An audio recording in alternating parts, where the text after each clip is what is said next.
আমাদের অটোরিকশা বন্ধ করতে হচ্ছে। আমাদের দাবি অটোরিকশা চলবে, এর লেগে আমরা আন্দোলন শুরু করছি রাস্তায়। আমাদের ভাত মেরে আমাদের দিকে সংসার আছে, বউ বাচ্চা আছে, কিস্তি আছে, আমরা কেমনে চলবো?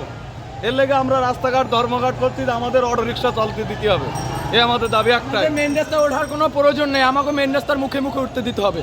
আমরা কেউ পকেট মারি না, কেউ ছিনতাই করি না, কেউ 2 টাকা মাইরে খাই না, আমরা কর্ম করে খাই, আমরা চুরি করতে পারবো না। আমাদের ছাত্রবাহীর কাছে এই দাবি, মাননীয় প্রধানমন্ত্রীর কাছে এই দাবি, আমাকে অটোরিকশা চালাতে দিতে হবে।